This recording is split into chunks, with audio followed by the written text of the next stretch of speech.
নমস্কার বন্ধুরা, সব মেশানো গল্পে সকলকে স্বাগত। দেখো বন্ধুরা, আজকে আমি একটি মোচার রেসিপি করছি। দেখো, আমি মোচাটাকে বাজার থেকে কিনে নিয়ে এসেছিলাম। নিয়ে এসে আমি মোচাগুলো পুরো ফুলগুলো ছাড়িয়ে নিয়েছি। ছাড়ানোর পরে আমি ওটা প্রেশার কুকারে আমি সেদ্ধ করে নিয়েছিলাম। নেওয়ার পরে আমি ওটা ঠান্ডা হয়ে গেছে, তারপরে আমি মিক্সিতে ভালো করে পেস্ট করে নিয়েছি।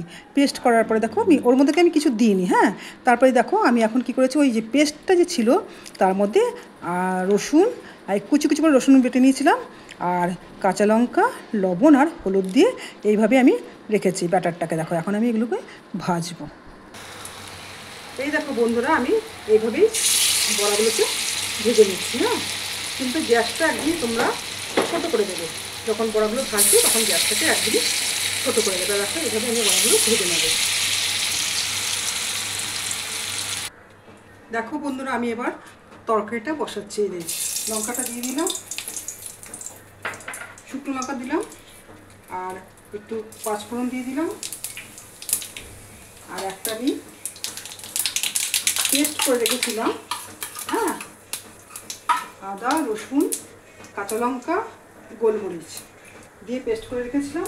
দেখো, কতগুলো আমি আলু সেদ্ধ করে রেখেছিলাম। এই একদম আলুটা দিয়ে দিচ্ছি। আলুটা অবশ্যই একটু সেদ্ধ করে নিয়েছিলাম। হ্যাঁ, সেদ্ধ করে নিলে কি হয়, সেটা আরও ভালো লাগে তরকারিটা, সেই জন্য একটু সেদ্ধ করে নিয়েছি।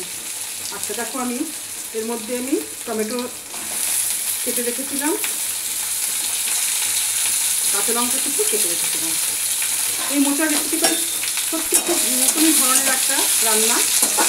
মানে মোচাটাকে বড়া করে তারপরে আলুর ঝোলের মধ্যে করে সেই বড়াগুলোকে আমি ছেড়ে দেবো, একদমই নতুন।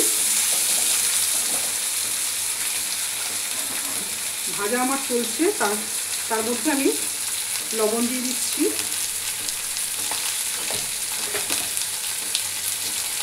তারপরে দেবো হলুদ, দেবো আর একটা মশলা যে তোমাকে বললাম সেই মশলাটা আমি দিয়ে দিচ্ছি। এই মশলাটাতে যেহেতু সব কিছু দেওয়া আছে, ওই জন্য গন্ধটা খুব সুন্দর একটা গন্ধ বেরিয়েছে, ভীষণই একটা ভালো টেস্টি একটা গন্ধ বেরিয়েছে। মানে গন্ধ যেতেই মনে হচ্ছে যে না, তরকারিটা ভালোই হবে। আচ্ছা দেখো, একটা তেজপাতাটা তুমি পরে দেবে, ভাজবে না। হ্যাঁ, যখন মানে আলুটা ভাজা হয়ে যাবে তখন তুমি তেজপাতাটা দিয়ে দেবে। এইভাবে আমাদের এখন ভাজাটা চলছে। দেখো বন্ধুরা, আমার এই তরকারিটা হয়ে গেল, আলু তরকারিটা। এর মধ্যে এখন আমি বড়াগুলো দেখো দিয়ে ছেড়ে দিচ্ছি। হ্যাঁ, এইভাবে বড়াগুলো আমি দিয়ে দেবো। পরে আমি একটু এর মধ্যে ঘি দিয়ে নামিয়ে নিচ্ছি। দেখো বন্ধুরা, এই যে তোমাদের বললাম না যে মোচার বড়া দিয়ে বড়া করেছি একটা, দেখো সেটা আমার হয়ে গেল তরকারিটা। এই দেখো, তোমরা দেখতেই পাচ্ছ কি সুন্দর হয়েছে তরকারিটা। নতুন ধরনের একটা রেসিপি, মোচার যে ফুলগুলো আছে সেগুলো পেস্ট করে আমি বড়া করেছিলাম, তারই একটা রেসিপি তোমাদের দেখালাম। নিশ্চয়ই তোমাদের ভালো লাগবে।